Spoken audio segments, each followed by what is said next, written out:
서 제60장 1절에서 3절 말씀입니다.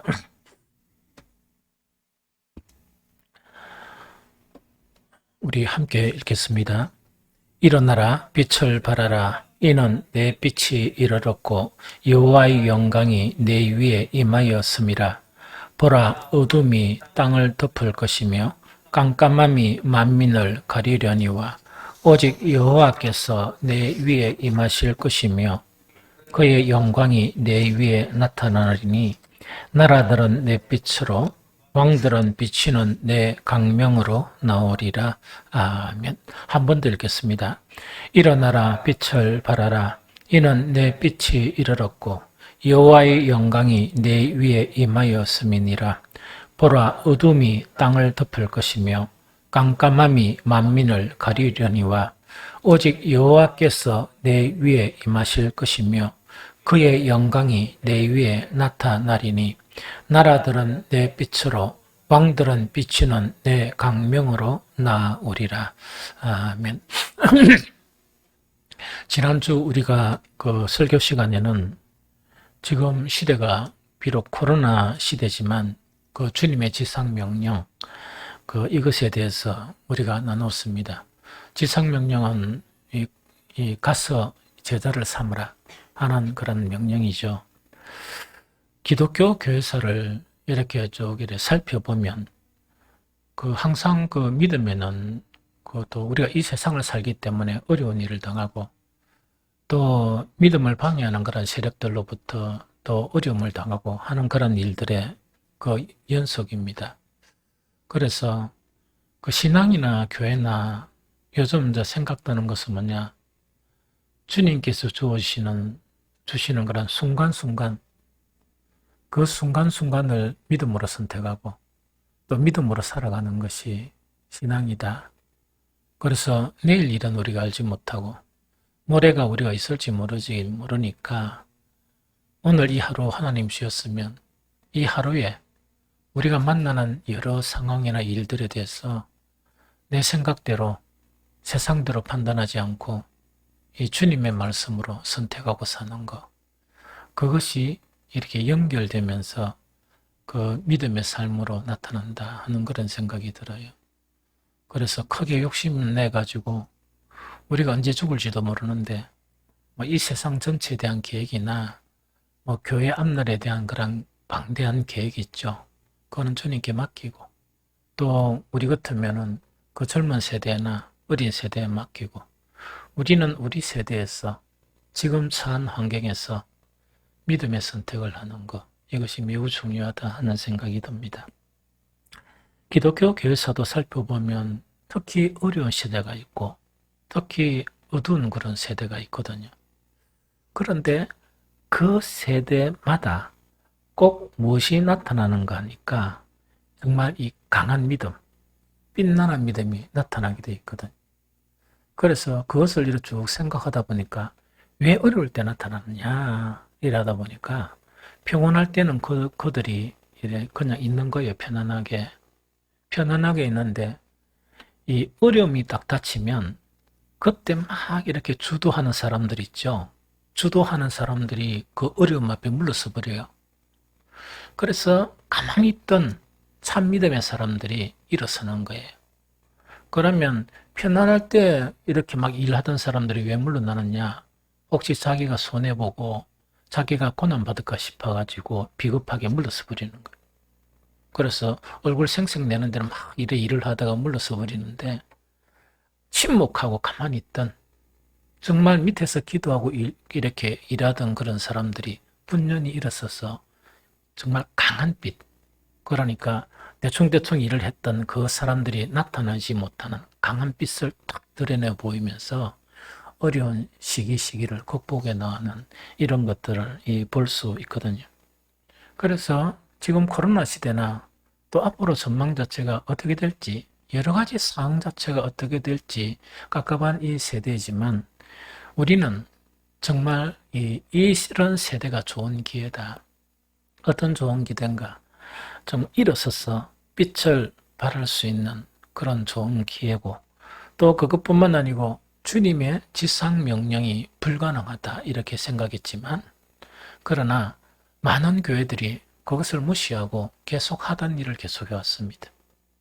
계속 하던 일을 계속해 왔는데 한 2년 지나고 보니까 결과가 확연하게 드러난 거예요. 그래서 막 이렇게 두렵고 물러섰던 교회는 지금 거의 이렇게 존재감이 상실해 버렸어요. 건물은 크게 지어 있는데 이 존재감이 없어져 버리는 그런 것이고, 그러나 믿음으로 선택했던 그런 교회들은 빛이 나고 있는, 정말 이 교회가 영적으로 더 강해지고 또한 성도들이 더 강해지는 그런 결과를 가져오는 것 같다 하는 그런 것을 우리가 볼 수가 있거든요. 그래서 지금 이런 상황 속에서도 우리는 여전히 정말 빛을 발할 수가 있고, 우리는 여전히 뭐를 할 수 있느냐, 이 주님의 지상명령을 이룰 수 있다 하는 그것이죠. 그래서 우리 모든 성도들은 상하게 움츠러들지 말기 바랍니다. 그거는 연약한 사람들이 하는 거예요. 그 다음에 막 이래 상황에 따라서 흔들리지 말기 바랍니다. 주님은 흔들리지 않으세요. 그래서 정말 그런 연약한 믿음이 되어서 교회적으로나 자기에 관한 신앙적으로 정말 이렇게 책망받고 부끄러움을 당하는 그런 일에 서지 않기를 바랍니다. 이런 상황에서 우리가 이 주님의 지상명령, 또 오늘 읽었던 본문 일어나라 빛을 발하라 하는 이 명령이 있죠. 이 명령을 우리가 어떻게 수행을 하느냐, 이것은요, 성경을 통해서 특히 한 사람을 이야기한다면 사도 바울의 고백을 이렇게 들어보면, 사도 바울은 더 어려운 상황이었는데 그런 일을 했었어요. 그래서 사도 바울의 이 고백을 들어 이제 우리가 묵상하다 보면 우리는 이 상황 속에서 우리를 반성하고 새롭게 일어설 수 있고 또 도전할 수 있다 하는 그런 생각이 듭니다. 이 바울은 디모데후서 2장 9절에 이거는 자기의 신앙 고백이면서 그 상황에 대해서 흔들리지 않은 선언을 하는 그런 고백이 있습니다. 아주 위대한 고백이죠. 디모데후서 2장 9절에 복음으로 말미암아 내가 죄인과 같이 매이는 데까지 고난을 받았으나 하나님의 말씀은 매이지 아니하니라. 이 대단한 겁니다. 이것은 좀 뭐냐니까, 바울은 복음을 전하면서 여러 가지 고초와 고난이 막 첩첩산중이었어요. 그것뿐만 아니고 때론 수차례 옥에 갇히는 그런 일까지 당했거든요. 그러면 코로나보다 더 어려운 그런 일들이 늘 만나게 되고, 늘 대적들이 이 바울을 무너뜨리려 하고, 심지어는 이 복음을 전하다 옥에까지 갇혀져 버렸어요. 이 갇혔는데 바울의 놀라운 고백과 선언은 뭐냐? 나는 갇혔지만 하나님의 말씀은 갇힐 수가 없다. 그 고백이에요. 나는 갇혔지만 하나님의 말씀은 갇힐 수 없다. 그래서 내가 갇히든 갇히지 않든, 어려움이 있든 어려움이 없든, 내 상태가 여러 가지 내가 어려움을 당하는 것은 있지만 말씀은 여전히 능력 있게 전파해 나간다는 그 이야기입니다. 말씀은 여전히 전해져 간다 하는 그것이 바로 바울이 고백했던 이 선언적인 그런 고백이다 하는 이 이야기죠. 그래서 이 코로나가 있고부터 그때 몇몇 이 목사님들 만나다 보면 코로나는 테스트의 시간일 것이다. 이거는 뭐냐? 하나님이 이 땅의 교회들에 대한 테스트하는 시간이고, 이 땅의 목사들과 성도들을 테스트하는 시간이다. 딱 그것이 들어맞았어요. 하나님은 테스트를 하시는 거예요. 하나님은 테스트를 하셔서 그 테스트에 능히 믿음으로 극복한 교회는 서로 지금 좀 강해져 가는 그런 가운데 있어요. 내실이 닫아져 가지고. 그래서 코로나 전보다 훨씬 성도들이 강해지고 교회가 단단해지고 하는 그런 것이 있지만, 그렇지 못한 교회는 존재감을 상실해 버리는, 즉 유럽 교회처럼 교회는 커다랗게 있는데 아무런 존재감이 없는 그런 교회로 점점 힘을 잃어나가는 그런 상황이다 하는 것이죠. 그래서 정말 이 코로나 시대에 많은 사람이 영향을 받잖아요. 그런데 참 믿음의 사람들은 물론 힘든 부분은 조심하고 하는 건 해야 돼요. 그러나 주님께서 명령한 지상의 명령은 흔들림 없이 지속적으로 수행해야 된다 하는 그 이야기죠. 그리고 지속적으로 제자를 삼아가야 되지 코로나 핑계로 못한다 하는 것은 만약에 바울이 지금 살아서 본다 그러면 이런 사람들이 정말 그리스도인인가? 이런 교회가 정말 주님의 몸된 교회인가? 그것은 정말 이렇게 인정하기 어려울 것 같다 하는 그런 생각이 듭니다. 그것뿐만 아니고 모든 역사에서 참 믿음의 사람들은 그렇게 살지 않았거든요. 그런 믿음을 가지지 않았다는 그 이야기죠. 그러면서 정말 이 제자를 삼아 나가는 그것에 대한 분명한 또 확신적인 고백이 또 하나 있습니다. 그것이 뭐냐니까 에베소 장로들을 모아놓고 이 마지막 설교를 합니다. 설교를 하고 자기는 예루살렘으로 가는 거예요. 그때 예루살렘으로 가는데 그때 은사받은 많은 사람들이 바울을 막 이렇게 만류하면서 예루살렘으로 가지 마십시오. 예루살렘으로 가면 제가 환상을 봤는데 이 매이게 되고 고난을 받게 되고 정말 어려운 일을 당하게 됩니다. 하는 것으로 만류하는 거예요. 그러나 바울은 담대하게 무엇을 고백하느냐? 사도행전 20장 32절입니다. 지금 내가 여러분을 주와 및 그 은혜의 말씀께 부탁하노니 그 말씀이 여러분을 능히 든든히 세우사 거룩하게 하심을 입은 모든 자 가운데 기업이 있게 하시리라 하는 이 말씀입니다. 그럼 이거는 뭐냐니까 내가 이때까지 하나님의 말씀을 전했고 나는 이제 예루살렘으로 가게 된다는 이야기죠. 가게 되는데 설령 내가 갇히고 설령 내가 죽임을 당한다 할지라도 내가 갇히고 내가 죽임을 당하는 것이지 주님과 이 주님의 말씀은 여전히 있어서 여러분들을 세워나갑니다. 여러분들을 세워나갑니다. 그래서 거룩하게 하심을 입은 모든 자 가운데 기업을 가지게 할 것입니다. 하는 아주 확신적인 분명한 선언, 이것이 바로 오늘을 사는 우리들에게 이 사도 바울은 아주 중요한 이 확신을 주는 그런 부분입니다. 그래서 사실은 한 2년 더 이전에 우리는 그냥 예배나 여러 가지 부분을 지키려고 힘쓴 건 사실이에요.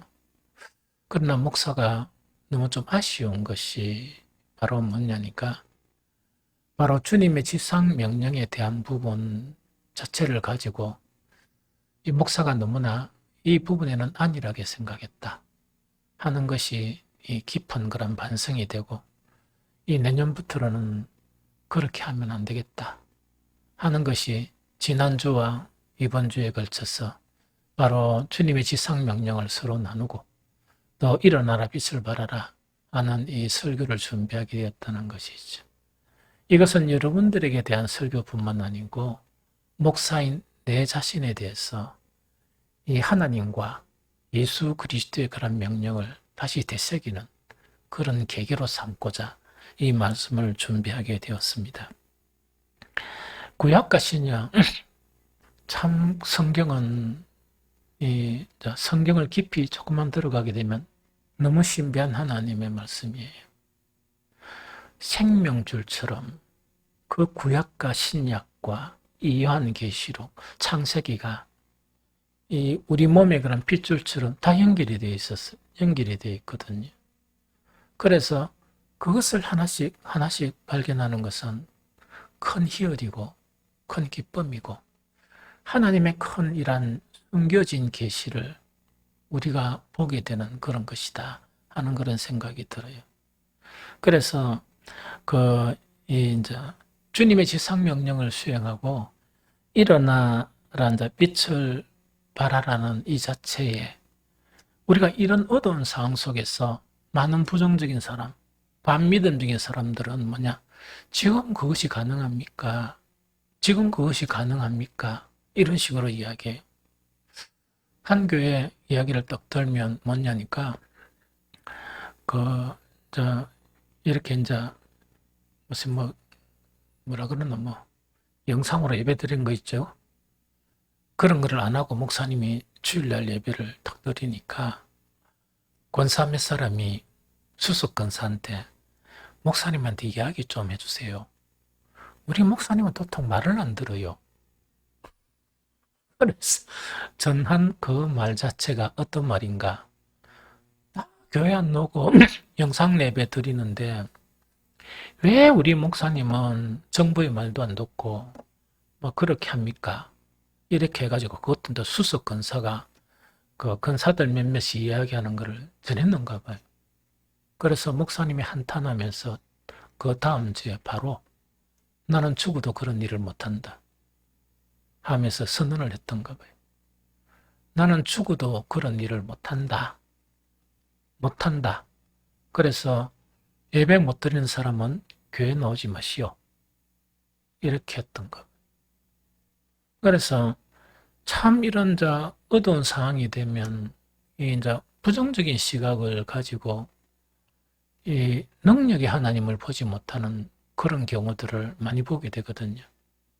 이제 그런 상황 가운데 직분자들은 초신자들이 그래 하는 것은 뭡니까? 듣게 되면 믿음으로 권면을 해줘야 되지. 그게 마음이 흔들려가 목사가 지금 생각할 게 한두 가지입니까? 온 것을 다 생각하고 해야 되는데 이 수석 권사라는 양반이 그것 하나 못 제압하고 와가 목사님의 고집이 너무 심해요. 목사님 고집이 너무 심해가지고 정부 말도 안 듣고 그래서 제가 대표해서 말씀을 전합니다. 우리 교회에서 만약 그랬다 그러면 저는 심각하게 고민했을 것입니다. 치료를 해야 될 것인가 말아야 될 것인가. 권사 직분을 박탈해야 될 것인가 말아야 될 것인가. 그것을 아마 고민했을 것이라는 생각이 들어요. 다행히 우리 교회는 그런 일은 없었습니다. 그런 일은 없었고 물론 전심 안 먹고 그 찬양 예배 안 드리는 거 지금도 이야기지만 찬양 예배 안 드리는 건 참 다행이다. 앞으로도 드릴 의향이 없습니다. 왜냐니까 일부 예배 때 찬양 예배 때문에 막 이렇게 빨리 설교를 하고 또 찬양 예배 이 설교를 탁 하면 우리 교회는 평균 반 이상이 주무세요. 목사가 시험 들어가 죽을 뻔했습니다. 그래서 어떤 때는 좀 심할 때는 3분의 2가 이 눈에 이 핏기가 없어가지고 완전히 영양실 쪽 걸린 사람처럼 그러다 보니까 내가 대체 지금 뭐 하는 거고 하나님께 예배드리면서 내가 지금 대체 뭐 하는 거냐 하면서 심각하게 고민을 했었거든요. 그래서 이 찬양 예배를 없애야 되나 안 그러면 이 밥 먹다 보니까 밥 먹고 노곤할 시간이잖아요. 식사하고 노곤하게 잠자는 시간이 찬양 예배 시간이냐 그것도 저녁 예배 드리다가 양보해가 딱 잠자기 좋은 시간 2시간 하는 거예요. 2시에 하는 거예요. 그러다 보니까 이 많은 짓이고 하는 생각을 했거든요. 코로나가 들어서가 목사는 좋은 핑계거리가 생겼습니다. 안 하니까 속이 시원합니다. 그 대신 뭐냐? 일부 예배를 알차게 드리자.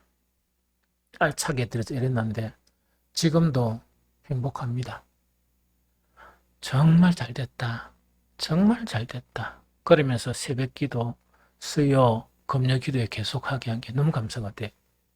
그래서 우리는 식사 안 하고 찬양 예배 안 드리는 것이 물러선 게 아니고 2보 앞으로 간 것이 아닌가 하는 그런 생각이 듭니다.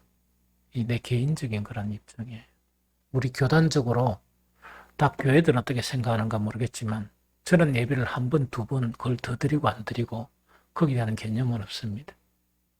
한 번 드릴 때도 얼마나 진심으로 드리는가, 진실한 예배를 하나님께 드리는가, 그것이 몇 번 드리면서 허리멍텅하게 형식적으로 드리는 것보다 훨씬 더 낫다 하는 그런 생각을 지금도 계속하고 있거든요. 그래서 이제 이런 어두운 상황 속에서 우리가 그래도 일어나라, 빛을 발하라, 혹은 가서 제사 삼으라, 이 일을 할 수 있다는 것 자체를 구약, 신약을 통해서 딱 두 가지 예를 들어서 설명해 드릴게요.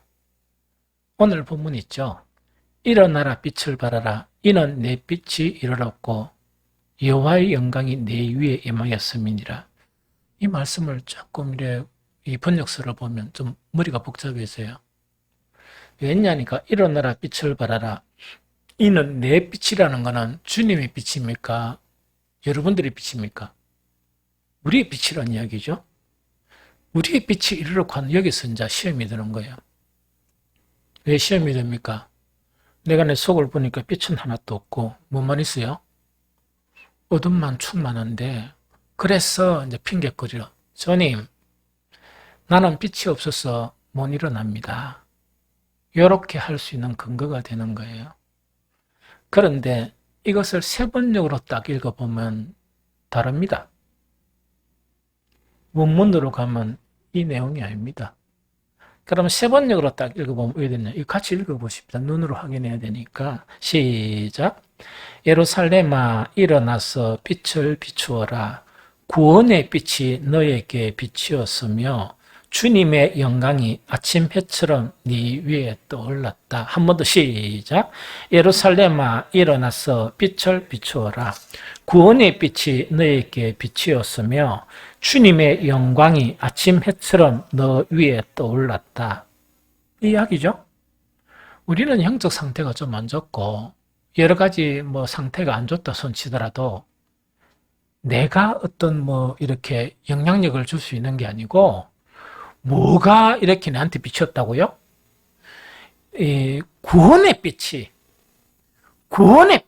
내한테 이르렀기 때문에 나는 뭐 하기만 하면 된다? 일어서기만 하면 되고 가기만 하면 된다는 그 이야기입니다. 이해가 되죠? 전혀 해석이 다르죠.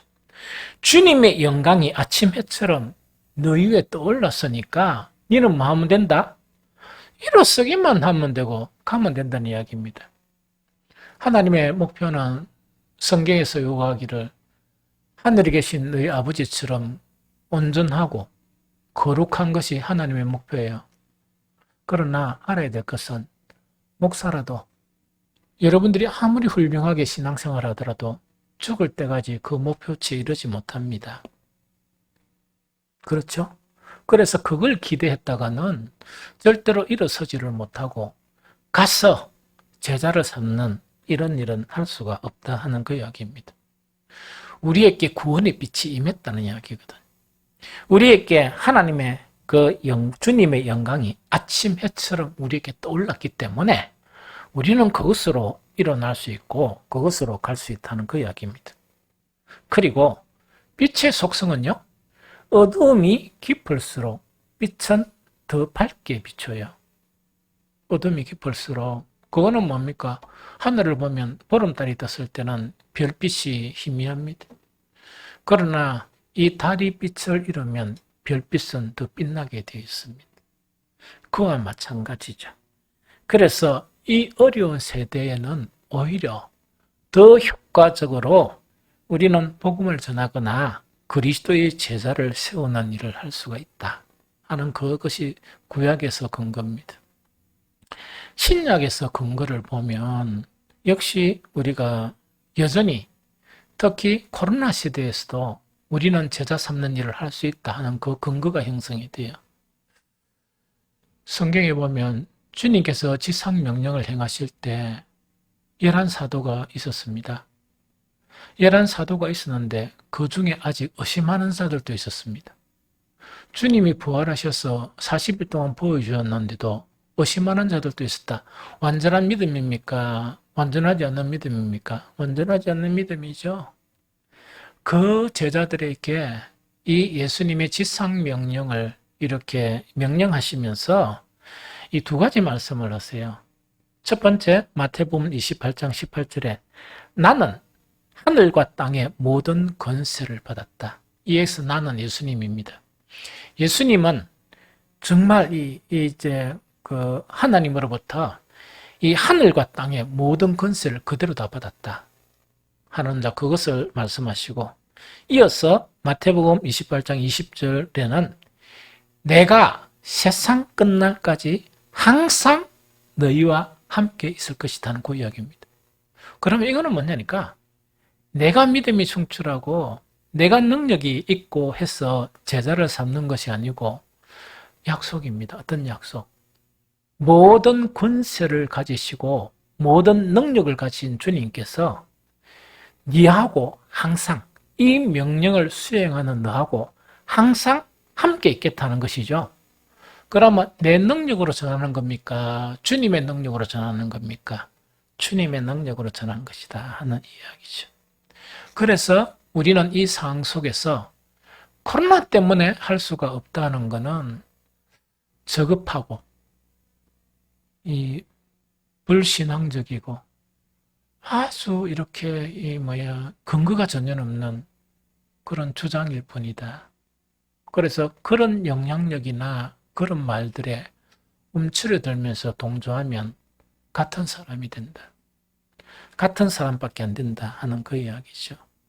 그래서 우리는 그렇게 하면 안 되고, 정말 이 오늘 구약 이사야 60장에서는 뭐냐? 네가 일어나서 빛을 발하면 이 두 가지 근거이죠. 두 가지 근거 때문에 어떤 일이 일어나는가 하는 놀라운 일을 선포하는데, 거기 이사야 60장 3절 4절이에요. 나라들이 네 빛으로 왕들이 비치는 내 광명으로 나오리라. 네 눈을 들어 사방을 보라. 무리가 다 모여 내게로 오느니라. 네 아들들은 먼 곳에서 오겠고 네 딸들은 안기어 올 것이라 하는 요 말씀이죠. 그럼 이거는 뭡니까? 놀라운 일을 일으킬 수 있다는 그 이야기입니다. 놀라운 일을 일으키게 한다 하는 그거 있죠. 이걸 지금 이야기한다는 이야기죠. 그래서 우리가 해야 될 일은 뭐냐니까, 우리는 다 빛을 가졌다는 것은 여러분들이 예수 그리스도를 영접했기 때문에, 빛이신 예수님을 모시고 있기 때문에 여러분들은 빛을 전하면 그 빛을 가지고 어둠을 밝히면 됩니다. 또 그것뿐만 아니고 그 예수님께서, 모든 능력을 가진 예수님께서 늘 우리가 복음 전하거나 이런 자리에 함께 계시기 때문에 그 능력으로 우리는 하면 되거든요. 그래서 우리가 할 수 있는 거는 뭐냐? 대단한 계획이 있죠. 내가 몸집을 키우고 능력을 배우고 이것도 중요한 일이지만, 그것보다 뭘 해야 되는가? 우리가 가진 복음의 빛 있죠. 이것을 그 마태복음 6장에처럼 말 아래 두는 것, 감추어 두는 거 있죠. 말 아래 두어서 이렇게 이제 빛을 나타내지 못하는 그런 일을 하면 안 돼요. 그래서 이 등경 위에 두어 가지고 나가서 빛을 발휘하는 그것을 하는 것이 바로 복음 전하는 것이고, 바로 제자를 삼는 그런 일이다 하는 이 이야기입니다. 그러면 이번에는 뭐냐? 그 복음을 전하는데도 능력 있게 쓰임 받는 사람이 있고, 그 좀 이렇게 안 되는 사람들도 있죠. 그래서 이제 알아야 될 게 뭐냐? 어떤 사람을 통해서 이 능력을 행하는가? 아까 능력이라는 것은 뭔가니까, 나라들은 내 빛으로, 왕들은 비치는 내 광명으로 나오리라. 이거 목표예요, 목표. 그럼 다 이렇게 된다는 게 아니고, 이걸 목표로 삼아서 하나님은 이걸 다 허락하셨으니까 이제 이렇게 해봐라 하는 거거든요. 그러면 어떤 자를 통해서 이 나라들이 네 빛으로, 왕들이 내 비치는 광명으로 나오는가? 참 이 말씀은 대단히 소중한 말씀이에요. 우리 함께 읽도록 합니다. 이사야 60장 22절입니다. 이사야 60장 22절 같이 읽겠습니다. 시작. 그 작은 자가 천명을 이루겠고 그 약한 자가 강국을 이룰 것이라. 때가 되면 나 여호와가 속히 이루리라. 다시 읽습니다. 시작. 그 작은 자가 천명을 이루겠고 그 약한 자가 강국을 이룰 것이라. 때가 되면 나 여호와가 속히 이루리라. 이 너무나 위로가 되는 말씀이에요. 너무나 왜 위로가 된가 하니까, 만약 하나님께서 신앙이 어느 수준 이상이 되어야 된다, 직분은 어느 정도 직분이 돼야 되고 신한 영수는 어느 정도 돼야 된다. 기도는 얼마 정도 해야 된다. 이런 기준을 세웠다 그러면 참 우리는 실망하고 절망했을 것이다. 그런데 성경에서 요구하는 것은 뭐냐? 그 작은 자가 천명을 이루고 그 약한 자가 강국을 이루는 원리다.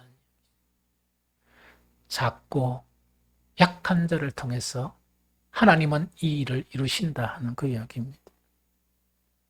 그래서 오늘은 작고 약한 자가 무엇인가 하는 새로운 관점을 또한 여러분들에게 이렇게 공유했으면 좋겠다는 생각이 듭니다.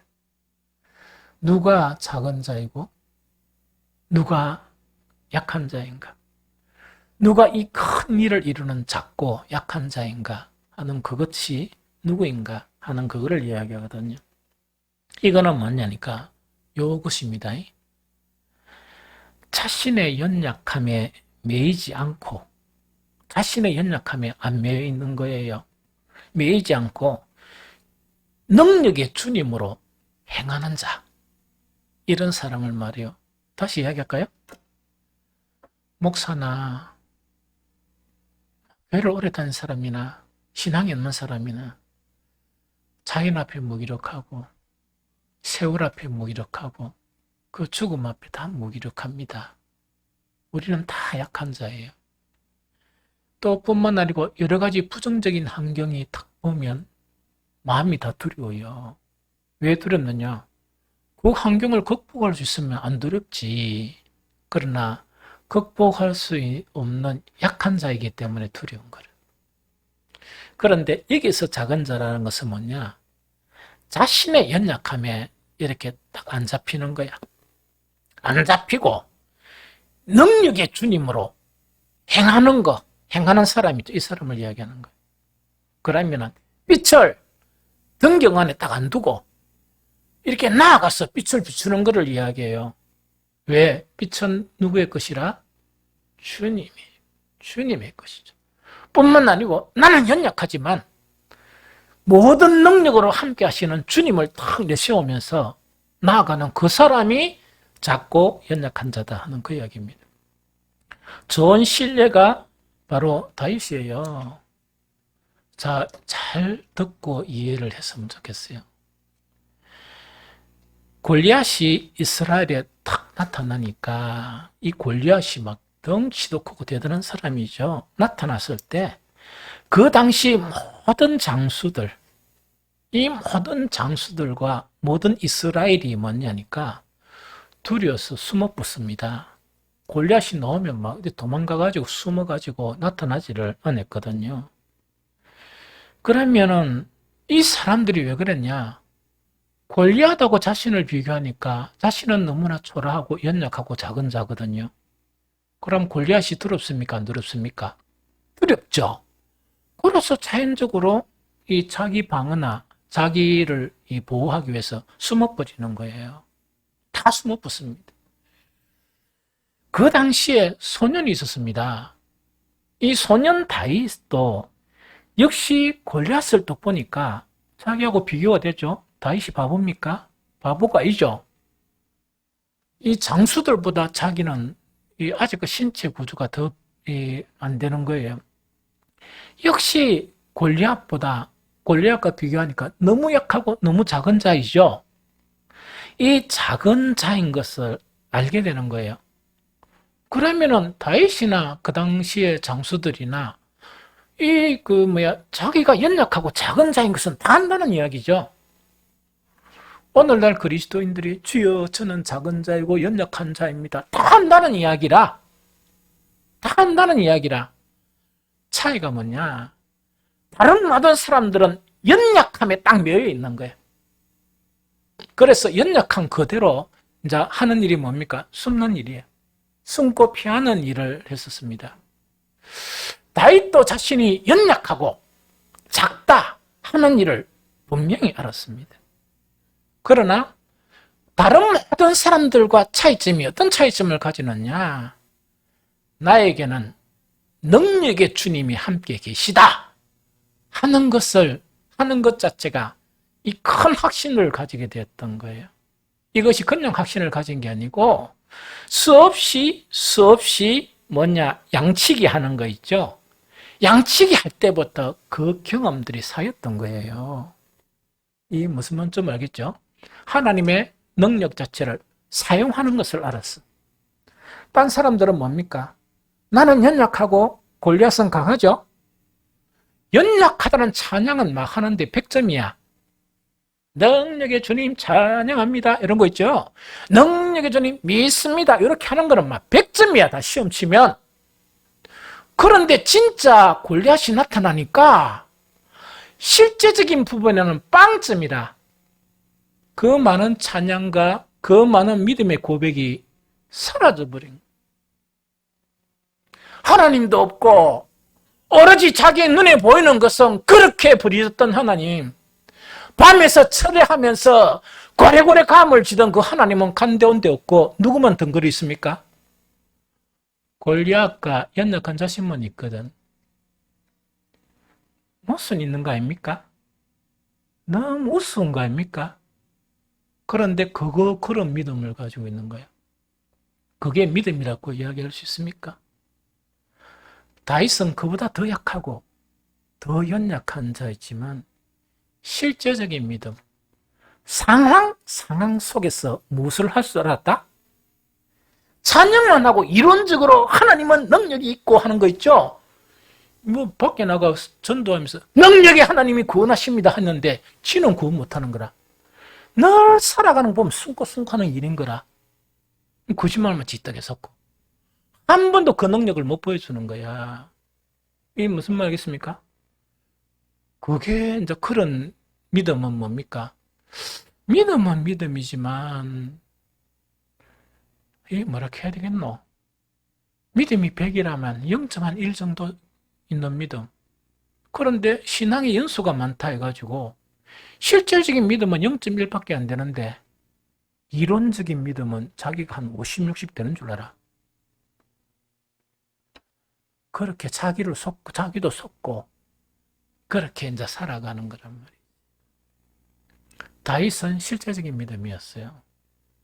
양을 지킬 때 짐승이 나타나면 전부 다 양을 버리고 도망가기 바쁘죠. 지 살랐고. 그 한 순간부터 양을 지키기 위해서 하나님의 능력을 의지해서 계속 연습한 이 돌 문맷돌 있죠. 이걸 단련해서 짐승들을 죽이기도 하고 물리치기도 한 거예요. 계속 쌓였던 거예요. 계속 쌓이니까 골리앗을 딱 보니까 뭡니까? 골리앗하고 곰하고 싸우면 누가 이기겠어요? 곰이 이겨요. 사자가 이길 수 있으면 모르지. 뭐 골리앗이 얼마나 장대한 건 모르겠지만 그러니까 골리앗 치다 보니까 뭡니까? 자기가 늘 능력으로 함께했던 그 하나님이 위기의 순간순간마다 능력으로 함께했던 그 하나님이 계시니까 자기의 연약함에 매이지 않고 골리앗 앞으로 나갔던 거예요. 골리앗 앞으로 나갔던 거예요. 그러면서 아주 담대하게 그 골리앗을 향해서 소리치는 거, 빈정거리던 골리앗을 향해 소리치던 것이 사무엘상 17장 45절입니다. 함께 읽겠습니다. 시작. 다윗이 블레셋 사람에게 이르되 너는 칼과 창과 단창으로 내게 나아오거니와 나는 만군의 여호와의 이름 곧 네가 모욕하는 이스라엘 군대의 하나님의 이름으로 내게 나아가노라 하는 이 고백이죠. 딴 사람들은 먼저 하나님이 안 보였습니다. 그런데 골리앗은 위기 순간순간마다 하나님의 능력을 사용하는 방법을 알았습니다. 그게 몸에 배어있던 거예요. 그래서 골리앗을 향해 나갈 때도 네가 보니까 메뚜기처럼 보이고 초라해 보이지. 네가 안 보이는 게 있는데 그게 뭐냐? 만군의 주 여호와의 이름이다. 여호와의 이름이란 말은 여호와다 하는 그 이야기거든. 여호와의 권능으로 나는 네에게 나아간다는 그 이야기거든. 결국은 우리가 너무나 잘 알고 있죠. 그래서 이 다윗 자체는 이런 믿음이 위기의 순간순간에 잊어버리지 아니하고 잊어버리지 아니하고 나타나요. 자, 봅니다. 하나님의 능력을 찬양하는 것은 평소에는 다윗도 찬양하겠죠? 고백하겠죠? 많은 당수들도 고백하고 찬양하겠죠? 평소에는 똑같은 것 같아요. 그런데 다윗의 찬양보다 소리가 더 큰 사람이 누구겠습니까? 장수들이 더 찬양합니다! 믿습니다! 이라겠죠? 그런데 항상 하나님은 테스트하는 고난과 역경과 문제들 앞에 그게 진실이 드러나는 거예요. 고난과 역경 앞에 자기의 작은 것 때문에 세상 방법이나 숨고하는 그런 게 있고, 다윗은 뭐냐? 평소 때는 음성이 작을지 몰라. 주여 믿습니다. 이렇게 음성이 작을지 모르고, 찬양도 막 그런 주를 찬양합니다. 이럴 줄 몰라. 뭐 시를 잘 썼으니까. 이 무슨 말겠죠? 그럴지를 모르지만 위기의 순간순간 어두울 때 강하게 드러나는 거예요. 숨겨진 믿음. 강하게 드러나면서 뭐냐? 역사를 이루는 그런 일에 쓰임을 받은 사람이 다윗이다. 그래서 다윗의 또한 그 삶의 그런 고백을 보면 시편 27편 3절, 군대가 나를 대적하여 진칠지라도 내 마음이 두렵지 아니하며 전쟁이 일어나 나를 치료할지라도 나는 여전히 태연하리로다. 이런 믿음의 실제화, 믿음의 연단 자체가 있었던 사람이 누구냐? 다윗입니다. 다윗이 왕으로 등극하기 전에 시글락선 사건 알죠? 저건 다 이야기하기 힘들고, 이 자기의 군대를 이끌고 이 블레셋 군에 합류하기 위해서 갑니다. 성은 아내들과 아이들만 맡겨놓고 가는데 아람인가 이 침략을 내가 다 잡아가고 성은 불타고 있었습니다. 그런데 다윗은 블레셋의 장수들의 반대 때문에 그 전투에 참여하지 못하고 다시금 시글락으로 오는 거예요. 딱 오니까 성은 불타고 있고 재산은 아무것도 없고 자기 아내들과 아이들이 다 잡혀가 붙습니다. 그래 하니까 그렇게 충성스러웠던 다윗의 부하들이죠. 부하들이 막 울면서 이 나중에는 돌을 들어서 다윗을 죽이려고 합니다. 성경에 분명히 기록되어 있죠. 그런데 성경에 기록된 것은 뭐냐? 그러면은 보통 사람 같으면요, 아무리 강한 사람이라도 신복이 그렇게 하면 그 배신감에 무너져 버립니다. 그럼 이게 뭐냐니까, 만약에 목사가 목회하는데 충성스러운 우리 일꾼들이 없으면 목회를 할 수 있습니까? 못합니까? 못하죠? 목회할 때 가장 상처가 되는 건 충성스러운 일꾼이 돌을 드는 때가 가장 힘든 거예요. 그렇게 다윗은 모두가 다 돌을 들어서, 다윗은 뜻에 모두가 돌을 들어서 다리를 치려고 하는데, 그때 성경은 어떻게 됐는가? 하나님을 힘입어서 다윗이 극한 상황 가운데 하나님을 힘입어서 일어서는 거예요. 그래서 다시 부하들을 독려해가지고 추적해가지고 재산 다 찾아오고 아이들, 아내 다 찾아오고 그 군대의 물자까지 다 가지고 오는 거예요. 이게 마지막 테스트였습니다. 이 테스트 이후에 다윗은 왕으로 등극합니다. 얼마 후에. 이해가 됩니까? 그래서 믿음이란 게 뭐냐? 하나님을 백날 부르고 첫날 찬양하고 하는 것만 있으면 안 돼요. 실제와 평온할 때는 괜찮은데 위기가 닥칠 때, 어려운 순간에 닥칠 때 당황하지 말고 그 하나님을 힘입어서 믿음으로 나아가는 거예요. 다윗이 골리앗을 향해 나아갔듯이 여전히 그때 다윗도 뭐냐? 자기가 작고 연약한 걸 아는 거예요. 그러나 하나님은 약하지 않으시고 하나님은 작지 않으시니까 그 하나님을 힘입고 그 하나님의 능력으로 나아가는 거예요. 이름으로. 이거를 배워야 돼요. 이걸 배워야 돼요. 이거 안 배우면 인생도 힘들고 신앙생활도 힘들고 모든 것 자체가 힘든다는 그 이야기죠. 성경에 감추어진 비결 하나만 더 설명할게요. 이건 대단히 중요한 거니까. 다윗은 왜 그런 믿음을 가졌을까? 다윗이 어떻게 그런 믿음을 가졌을까? 성경을 쭉 보면 감추어진 비밀들이 있습니다. 그 뭐 다는 못 보겠고 한 구절만 딱 보도록 할게요. 시편 18편 20절 22절. 시편 18편 20절 22절. 자, 읽어봅니다. 읽어봅니다. 시작. 여호와께서 내 의를 따라 상 주시며 내 손의 깨끗함을 따라 내게 갚으셨으니 이는 내가 여호와의 도를 지키고 약하게 내 하나님을 떠나지 아니하였으며 그의 모든 규례가 내 앞에 있고 내게는 그의 율례를 버리지 아니하였음이로다.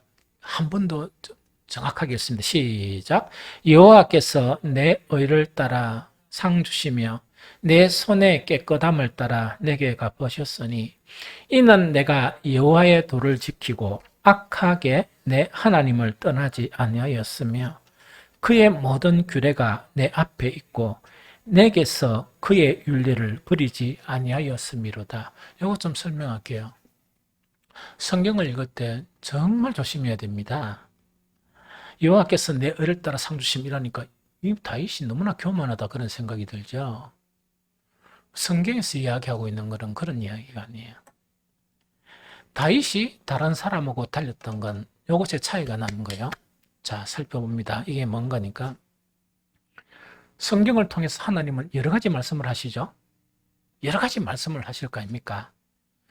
여러 가지 말씀을 하시는데 보편적인 사람들은 자기가 수용되는 말씀은 아멘 하고 수용을 해요. 이해되죠? 수용을 하는 거예요. 그러면은 이제 수용을 하는데 대부분 뭐냐니까 요 말씀대로 하면은 상식적으로 안 될 것 같다. 안 그러면 이 사회생활을 하는데 도태되거나 손해를 입거나 안 그러면은 내가 살아가는데 엄청 문제가 있을 것이다 하는 그런 말씀들에게는 순종이 됩니까? 안 됩니까? 여러분들 순종합니까? 안 합니까? 목사도 잘 안 되는데 여러분들이 한다 그러면 여러분들이 목사 써. 대부분 안 합니다. 무시해버립니다. 대부분 무시해버립니다. 그래서 자기가 수용할 수 있는 이런 부분 있죠. 상 주겠다, 복 주겠다 이런 거는 뭡니까? 복은 더 받아도 되니까 막 아멘 한단 말입니다. 그런데 약해지는 것은 뭐냐? 요렇게 하면 복 주겠다. 그거는 복 주겠다 아멘 이랬는데 그 앞에 요렇게 해야 된다. 요렇게 해야 복 준다면 아멘. 안 그럼 아멘도 안 하거든. 이해됩니까? 왜 아멘을 못하고 왜 순종을 안 하느냐? 그 말씀이 내가 이해가 잘 안 되고 또 그 말씀이 세상 살아오는 그런 방법이나 내 이치에 따라 보면 안 맞다는 이야기거든요. 안 맞기 때문에 그 말씀은 내가 순종을 못하고 순종할 수 있는 말씀만 내가 골라와서 순종하는 것이 대부분 90% 이상의 그리스도인들이 그래 살아요. 다윗은 어떻게 살았느냐? 이 이야기죠. 이는 내가 여호와의 도를 지키고 악하게 내 하나님을 떠나지 아니하. 이게 무슨 말인가니까 하나님의 도가 있는데 어떤 사람은 선별한단 말이야. 악하게 이것만 딱 지키고 딴 건 안 지키고 그 도를 떠나 있는 거야. 하나님의 말씀을 안 지키는 거야. 떠나지 않으며 그의 모든 규례가 내 앞에 있고 내게서 그의 규례를 버렸다 안 버렸다? 하나도 안 버렸다는 이야기라. 이해됩니까? 그런데 어떤 결론을 가져왔나 자 봅니다.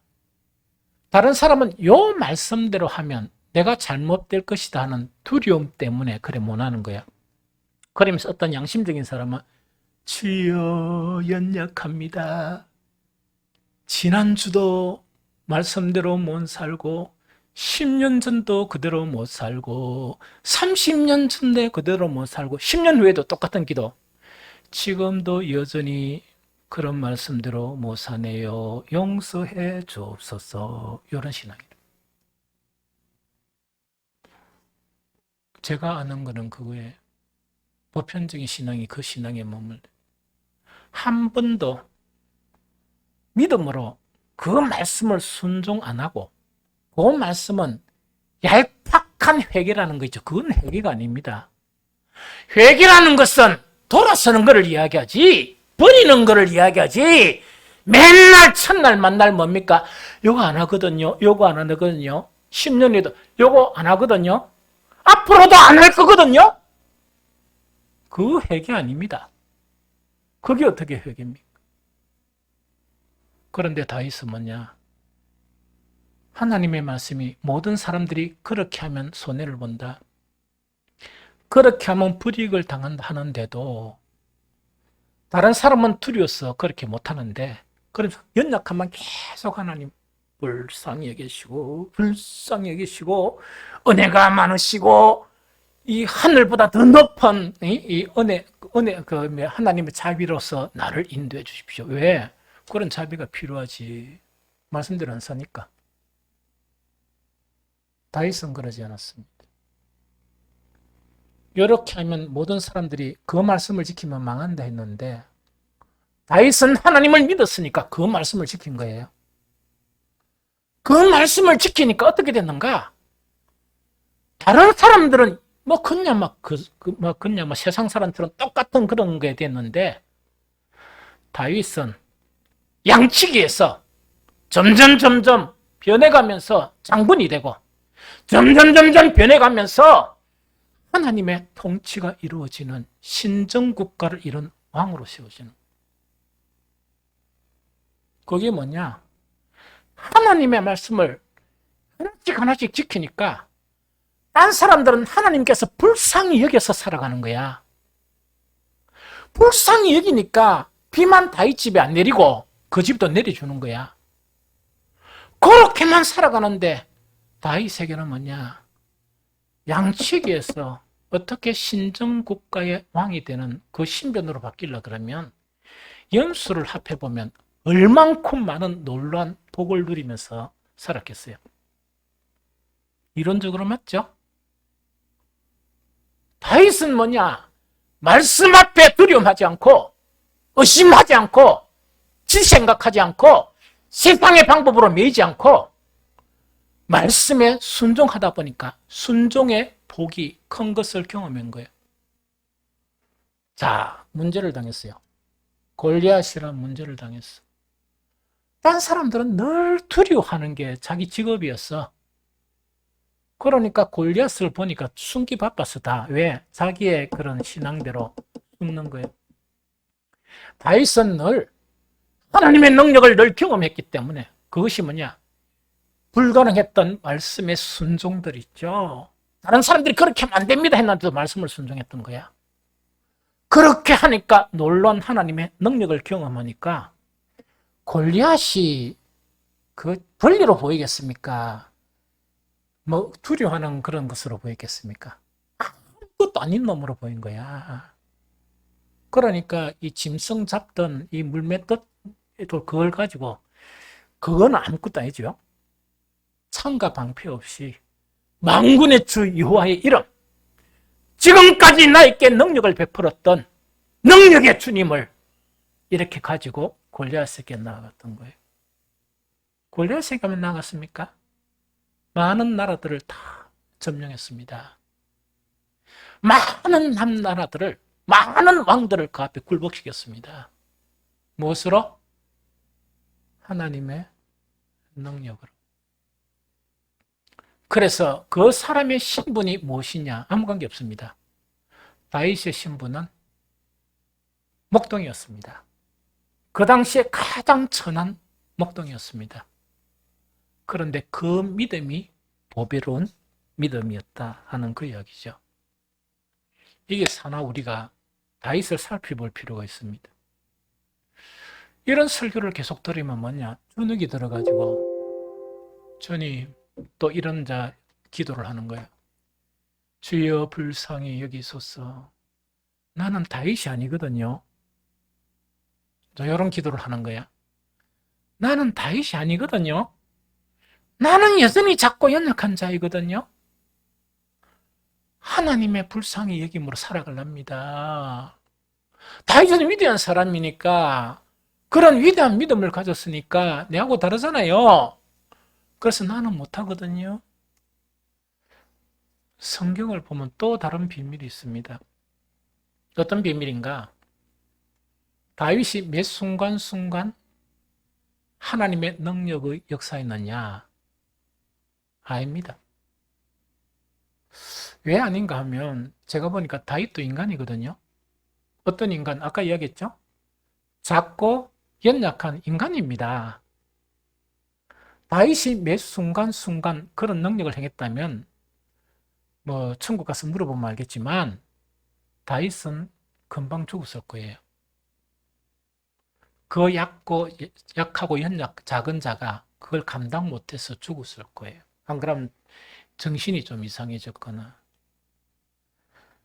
다윗을 분석해 보면 우리하고 똑같습니다. 우리하고 똑같습니다. 똑같은데 단지 뭐냐? 아까 이야기했죠? 편안할 때는 목소리가 그렇게 크지 않았던 것 같아요. 편안할 때는 뭐 그렇게 이런 거 아닌 것 같아요. 오히려 믿음이 없는 사람이 막 이래서 이랬었는 거예요. 문제는 뭐냐? 문제 앞에서는 강해지는 거예요. 문제 앞에서는 강해지는 거예요. 그러면요, 다윗이 얼마나 약했느냐? 다윗의 시편은 이런 것들이 너무 많아요. 구구절절이.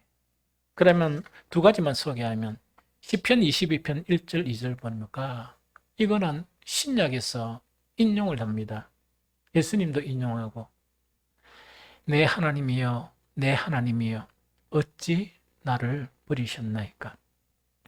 어찌 나를 멀리하여 돕지 아니하시오며 내 신음소리를 듣지 아니하시나이까? 내 하나님이여 내가 낮에도 부르짖고 밤에도 잠잠하지 아니하오나 응답하지 아니하시나이다. 이런 고백을 해요. 그럼 이거는 뭐냐? 우리도 이러죠. 막 이렇게 반나절로 하나님께 기도를 떡 하는데 어떤 데는 하나님의 응답이 없는 거예요. 하나님의 응답이 없으니까 하나님으로 사는 사람에게 하나님의 응답이 없으면 불안합니까? 안 불안합니까? 불안하고 초조한 가운데 기도하고 불안하고 초조한 가운데 하나님이여 내 기도에 응답해 달라. 이런 기도 있죠. 이런 기도가 되게 많습니다. 심지어 이 다윗이 고백한 것은 뭐냐? 하나님 나를 살려주세요. 어떻게 음보에 가서 하나님을 찬양할 수 있는 사람이 누구이겠습니까? 이 이야기라. 이거는 무슨 말인가 하니까 지금 내가 하나님께 막 감사하고 찬양하고 싶은데 지금 상황이 어떤 상황이라? 너무 어려운 상황인데 만약에 이 어려운 상황에서 내가 죽음을 임하게 되면 죽은 자가 어떻게 하나님을 찬양하겠습니까? 지금 찬양할 수 있도록 나를 도와달라. 이런 것도 있어요. 다윗이 얼마나 작고 연약하고 우리하고 똑같은가 대만에 알겠죠? 한 구절 더 이거는 같이 읽어봅니다. 세 번역으로. 시편 30편 6절 7절입니다. 시편 30편 6절 7절. 자, 읽어봅니다. 시작. 내가 편히 지낼 때에는 이제는 영원히 흔들리지 아니하겠지 하였지만 태산보다 더 든든하게 은총으로 나를 지켜주시던 주님께서 나를 외면하시자마자 나는 그만 두려움에 사로잡히고 말았습니다. 이 고백이 한번 읽어볼까요? 시작.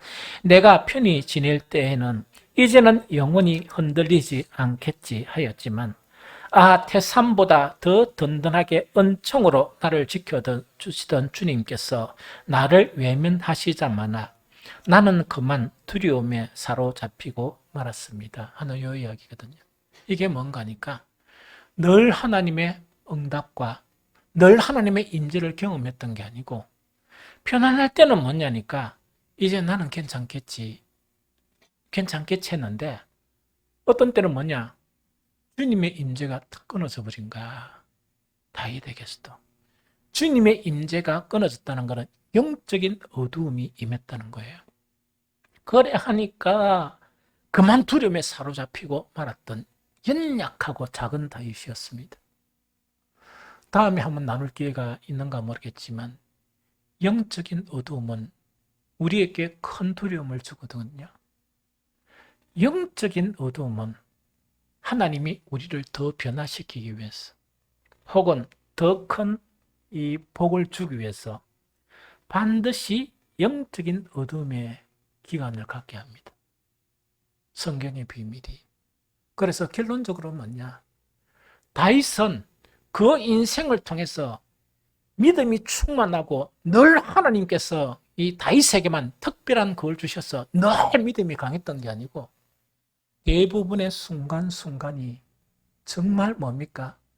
막 하나님께 이 부르짖을 뿐만 아니고 대부분의 순간순간에 영적인 어둠이 머무르고 우리와 동일한 사람이었다.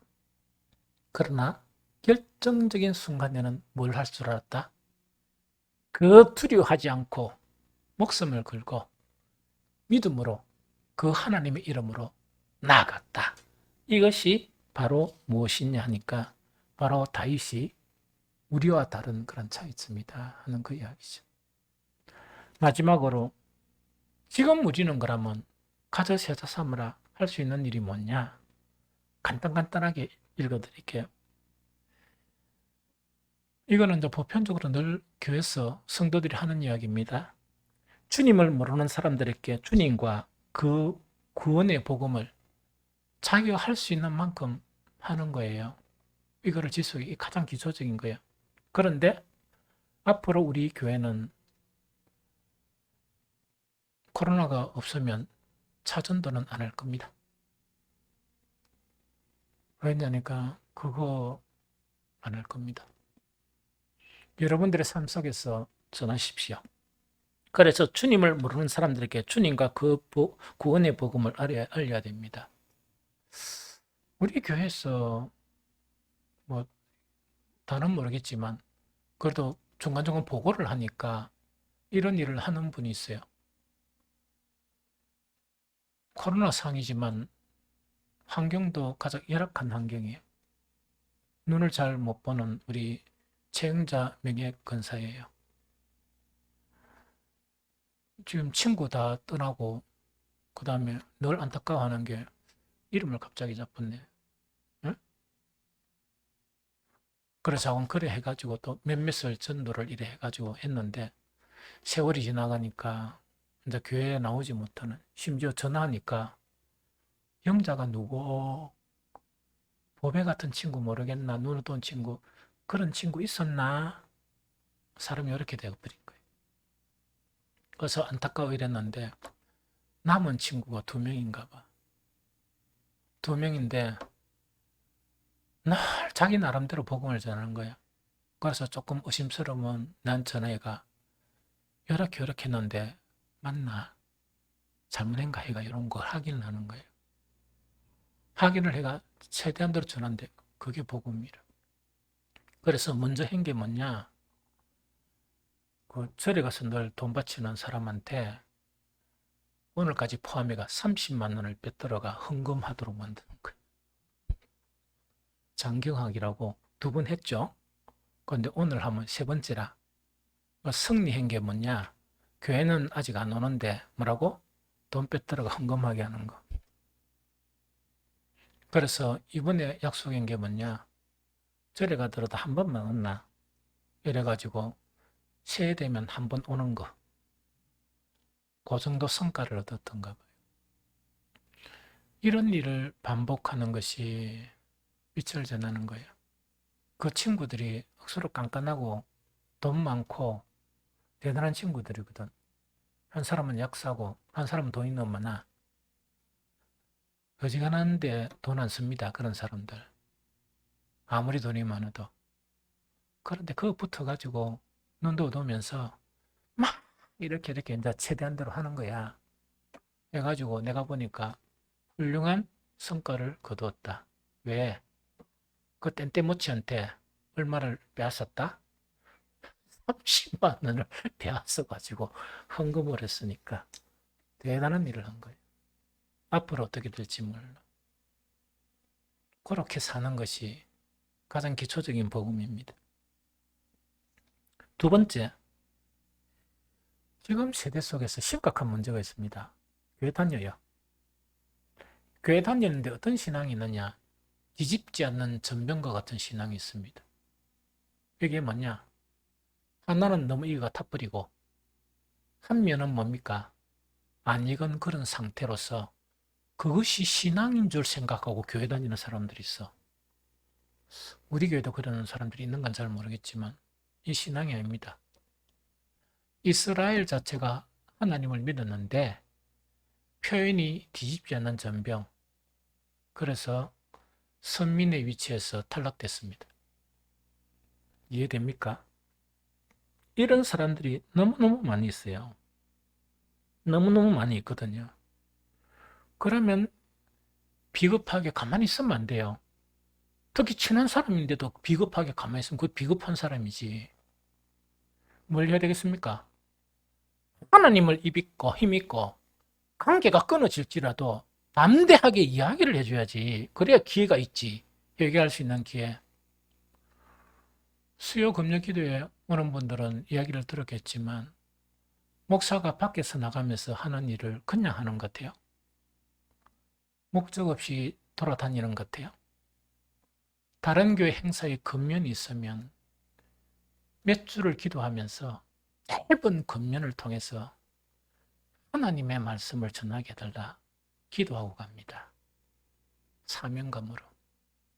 그 사람들이 들어서 어떤 결과를 어떤 관계없이 나는 분명하게 내가 보는 문제점을 이야기하고 주님의 말씀을 전한다. 이런 각오로 갑니다. 지금까지는 그래도 순조롭게 잘 되었지만 결과는 잘 모르겠어요. 나는 내 할 일을 하니까. 다음 주 월요일에도 우리 그 총회 사는 기도회 경기도인가 충청도인가 위에서 그때 또 기도를 하는데 제가 설교를 해요. 그냥 형식적인 기도의 설교가 아니고 내가 끝까지 가가지고 힘들게 가는데 뭔가 문제 있는 것은 바로 이야기를 해야 되거든요. 그때 목사들만 와요. 그런데 목사들한테 설교한다는 게 얼마나 어려운 줄 압니까? 그러나 어려움을 당하더라도 우리 목사들이 문제가 되는 것은 나는 말을 해야 한다. 주님의 말씀이니까 그 노예에서 쫓겨나갈지라도 나는 분명히 전해야 된다. 그런다고 해서 내가 막 공격적으로 데모하듯이 하는 게 아니고 물론 점잖게 이렇게 하겠지만 그러나 분명하게 해야 된다. 내가 목사들에게 관계성 속에서 하기 힘든 말을 하듯이 여러분들도 비겁하지 말고 주변 친구들만 밥만 먹고 차만 맞고 이 좋은 마음이 세상 이야기 하지 말고 뒤집지 않는 전병과 같은 그런 신앙이 있으면 그 사람은 교회 100년 다녀도 지옥 가요. 지적을 해줄 줄 알아야 되지. 뭐 하는데? 그래가 주님 앞에 또 가가지고 너 친구 그 지옥 가는데 니 첫날 만나더만은 그 뭐 했노 하면 밥 먹었어요. 차 마셨어요. 이렇게 할 겁니까? 그게 일의 작은 시작입니다. 여러분들의 주변부터. 세 번째, 지금은요 어린아이 같은 육신에 속한 믿음들이 너무 많습니다. 그것도 그대로 놔두면 위험합니다. 생명의 복음의 특성은 계속 자라는 겁니다. 진짜 신앙은 계속 자라는 건데 첫날 만날 어린아이처럼 이렇게 그 교회 다니고 있는데 그게 어떻게 참 믿음입니까? 담대하게 기도하면서 조금 더 이렇게 믿음의 정진을 위해서 근면을 해줘야 되죠. 이게 용기 있는 것이고 이게 참 신앙이죠. 더 심각한 문제 이야기할까요? 토요일날 금요일날에는 그걸 좀 이렇게 이야기를 했습니다. 근데 나는 수치에 대해서 조금 이렇게 자꾸 잊어버리고 그걸 하다 보니까 그때는 정확하게 이해한 것 같은데 기독교 이래 가지고 나름대로 통계하는 기관이 있습니다. 그래서 어떤 목사님들의 그런 전언에 의하면 코로나로 인해서 이 통계인데, 그런데 통계는 통계일 뿐이에요. 무슨 말이겠죠? 통계 자료는 통계일 뿐이다. 그렇지만 무시할 수 없는 게 그런 현상이 나타나고 있다는 이야기거든요. 코로나 때문에 우리나라에 1만 교회가 문 닫았습니다. 그 다음에 부채 비율이 많은 교회 있죠. 내가 아는 교회만 있더라도 5교회가 오해된다는 거니까 하나님의 교회에 매각하고 그 교회에 뭐 어디 가는가 잘 모르겠어요. 그런데 그 중에 몇 개 교회는 악하게 매각을 해버리고 즉 이렇게 그 해가 돈 챙기각한 사람도 있고 그게 지금 오늘 실정입니다.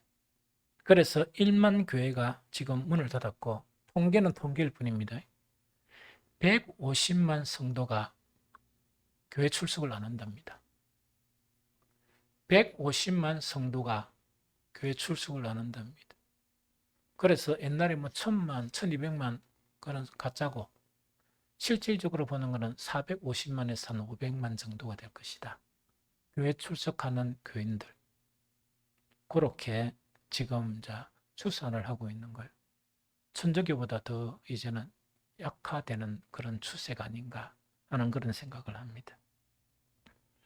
이런 사람들이 옆에 있으면 예배를 참석하는 성도들이 무슨 성도입니까?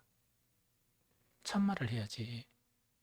텔레비만 보지 말고 예배 참석해야 된다. 그걸 권면하고 친구 관계 끊어지 못해. 우리는 우리 교인들이 있고 하나님 계신데 또 그런 양반들 친구가 말랍니까? 목숨을 걸고 또 권면하면서 네 그런 거는 신앙이 아니다. 네가 아무리 권사 관수 입사라도 그런 신앙은 신앙이 아니다. 이렇게 바른 말을 해야지. 그렇게 이렇게 하고 마지막으로 뭘 해야 되느냐? 사람을 세워야 됩니다. 즉 제자화해야 됩니다. 그래서 저는 내년에 뭘 하고자 하는 거니까 제자 삼는 일을 내가 개척하고 몇 번 시도하다가 한 번 겨우 만족도가 한 20% 정도 되는 데서 끝냈습니다. 그래서 그것도 너무 감사해가 그 우리 명패를 붙여가 목양실에 붙여놨습니다. 피카소 공교회 제1기 제자 훈련을 받은 사람 명단까지 다 해놨습니다. 그래서 딴 교회 목사님들 보고 난 다음에 톡 보고 그걸 읽습니다. 계속. 제가 좀 움츠린 건 사실이에요. 반성을 많이 해요. 그래서 내년부터는 이 교회를 세우고 복음을 전하고 사람을 세우는데 거기에도 많이 치중을 해야 되겠다 하는 그런 다짐을 하면서 오늘 이 말씀을 어두운 세대에 사는 저와 여러분들에게 정말 이렇게 살자는 다짐하는 측면에서 오늘 이 말씀을 나누게 되었습니다. 우리 찬양